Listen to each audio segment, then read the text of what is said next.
Hi, everybody. My name is Harrison Sharp. And I'm Ciancio, and this is the Tailwind Flash Briefing.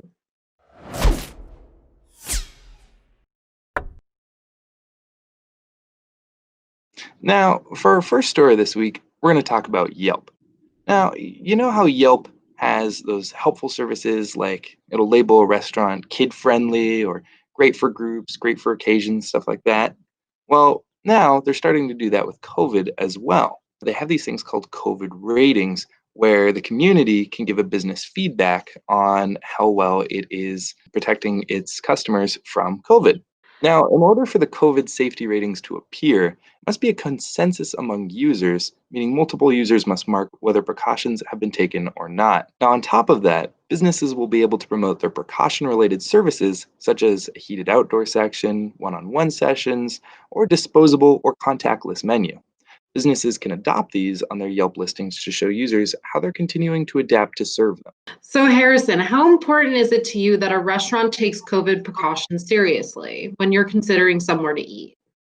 Oh, well, I don't want to get COVID. I think that's pretty darn important.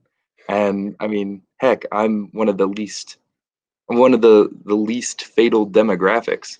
If I was an older person or, had some health concerns, I would really be considering which restaurants offer the most safe options if I was going to go out at all. Out of curiosity, have you been out to a restaurant since COVID has happened? And if so, what was the experience like? Well, I've been to a few restaurants since COVID started. I did a mobile pickup at Zinburger, where you drive up and you park in their kind of special spot at the very front of the restaurant. That was an experience. Someone brought it out to me. It was sealed and they wore gloves. It was nice. I've been to a few restaurants where people don't seem to take any precautions at all, and that definitely leaves a bad taste in my mouth. And I'm not just talking about the food. So, do you think being rated well for COVID precautions could potentially relate to some benefits with SEO? That's not a bad idea, actually. I could see a company like Google definitely taking that into consideration when giving featured snippets, especially if you're looking up by genre of food. Perhaps you Google Italian food, and Olive Garden is very well known for their COVID precautions. Not to say that Olive Garden is the best in Italian food, but perhaps they're the best in safety and procedures and things like that. I was actually just thinking the other day, like when I was looking up places to like go pick up food, like I was actually considering typing into my search bar like COVID safe restaurants.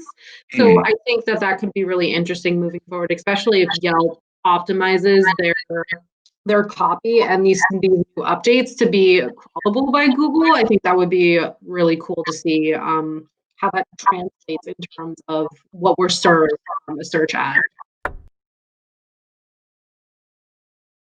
For our other story, we're going to be discussing some more updates related to the food service industry, but we're looking at a specific company of White Castle. So every year for the last 30 years, White Castle has altered their restaurants to match upscale restaurants and open up reservations for couples on Valentine's Day. Due to the pandemic, White Castle has chosen to revamp their Valentine's Day experience this year by offering customers a classic drive-in with a car hop service called Slide Lovers Point, which is very cute. So the Slide Lovers Point event was obviously just one way that this company is adjusting to fit their marketing strategy to align with pandemic precautions. But booking events, it seems to be growing within popularity. And last year, we've seen a 14% of growth for people wanting to book a reservation with events like this. So a few ways that White Castle is preparing for this transition and event that they're hosting. They're working to improve their in-car experience, and the brand plans to hand out brochures with suggested activities to keep customers entertained while they wait for their food to arrive, as well as offering users a Spotify playlist called Slide Lovers Love Channel that includes a mix of romantic songs, shout out to loved ones, and personal stories from customers. So, do you think other companies should invest in this kind of experiential marketing now that we're in the pandemic? Yes, I think it's really important for companies to revisit their business strategy when it comes to adjusting for external factors that we can't control, like a pandemic. And so, one company I think that did this really well is Insomniac Events. And they're an event company that happens to tailor concerts and large festival gatherings around electronic music. But this past year, they rolled out what they are calling the Electric Mile, which is a drive through audiovisual experience. And so it's taking place, I think, in Southern California right now. But basically, people who frequently go to these events have the ability to now drive through an experience that these curators were able to give back to users during this time where we can't get together in big events. That's really cool. I like the sound of that a lot. I know even the Phoenix Zoo is doing something kind of like that, right? You can drive through and do zoo lights.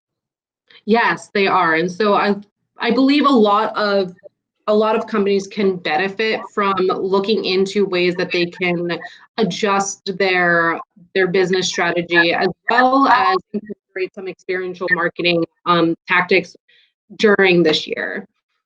Well, I'm Harrison Sharp. And I'm Kai Ciancio.